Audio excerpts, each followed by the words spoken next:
Hello, and welcome to Media Canvas, a show in which I consume a piece of media and then review it.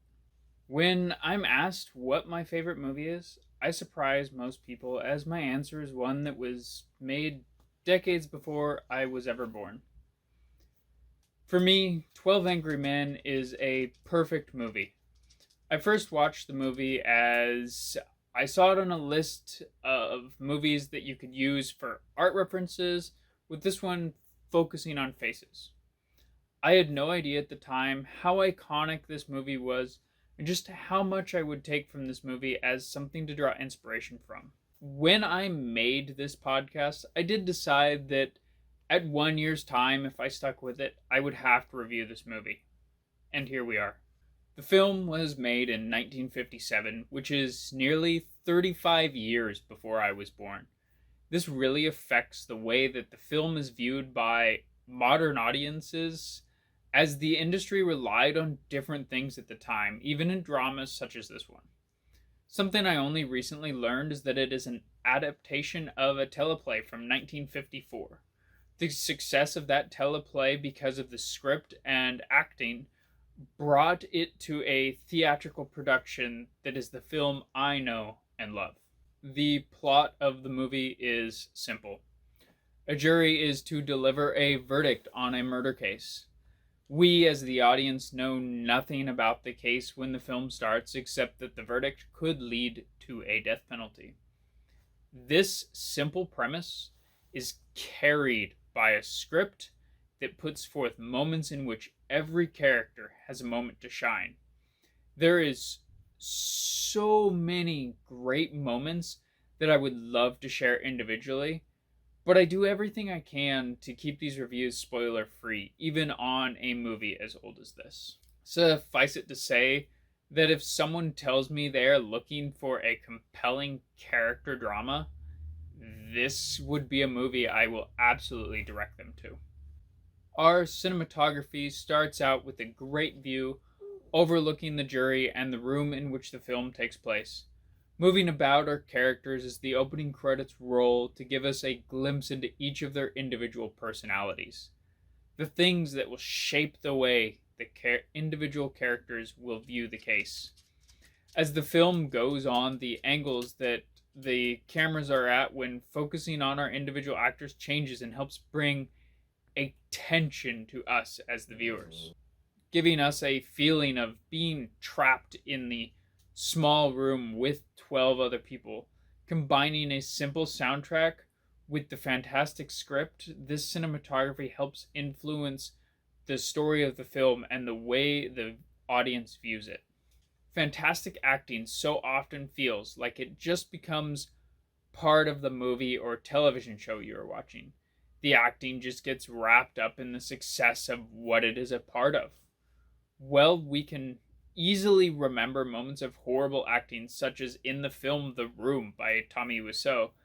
I've asked people to show me a moment where an actor really does an amazing job and had them struggle to give me an example at all. But nearly everyone can do a YouTube search in just a couple of moments for some horrible acting. Well, I cannot begin to explain why the bad moments stick with us.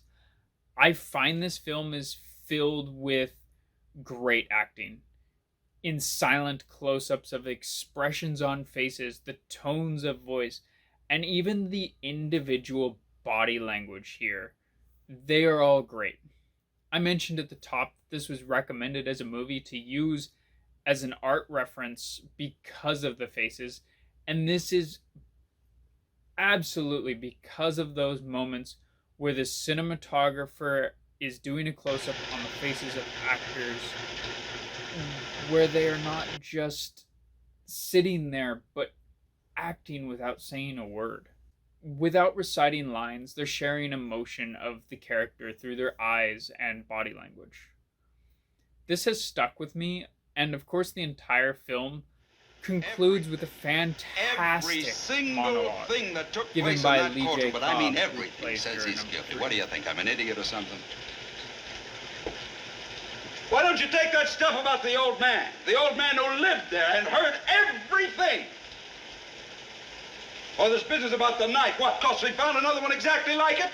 The old man saw him! Talking about our cast, there is only one name on this list most people might know in the modern era, and that is, of course, Henry Fonda, who plays what some might consider our main character in the film, though I would argue that no character truly takes the role of main protagonist.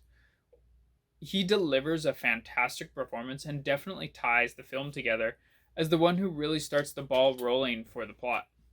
I already mentioned the final monologue delivered by Lee J. Cobb, but through the entire movie, he pulls out all the stops as his character's temper flares at moments while still maintaining a level of believability. It could easily get out of hand and feel false and overblown. The third performance I want to talk about is from Joseph Sweeney, who is by far the most elderly of the entire cast. He carries in his quiet voice a sense of wisdom and experience that carries throughout the film.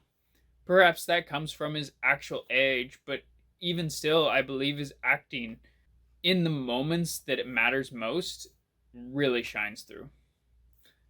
Finally, George Foskovic, I think, and Jack Klugman. I pair these two as other standouts because they do so much with so little, in my opinion. They have less speaking parts than some of the other characters, but with those few moments they have, they really do deliver. You can believe they are an immigrant who has a respect for the justice system, as someone from a poor community who views the attitudes of other jurors as a unacceptable way to view other people in the world. Well, I really do want to list more members of the cast because they really are all fantastic. These individual standouts to me are the most important ones to mention. I have seen a few things about this movie or that movie being considered the perfect one over the years. Avengers Endgame comes to mind in recent time. Dune just came out. I haven't seen it yet, but it's another one. Great big levels of hype for other movies based on spectacle and fandom.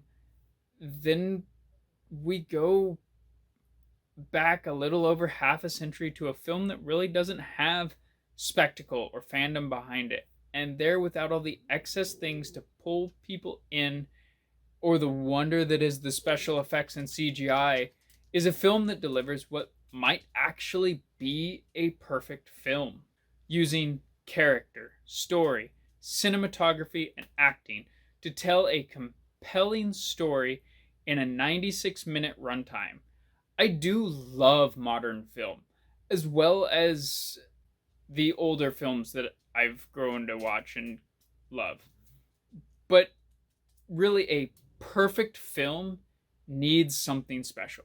And I truly believe that 12 Angry Men has that something special.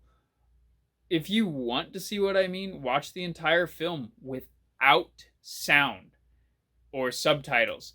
And the acting, cinematography, and story are all every bit as compelling as with the sound. This is why I give the film 12 Angry Men 5 out of 5 stars. I truly hope others take some time to view the film I love and find in it the same bit of film mastery that I do. If you would like to follow me on social media or other sources, you can find me on YouTube and Twitter at DAMEKAGE.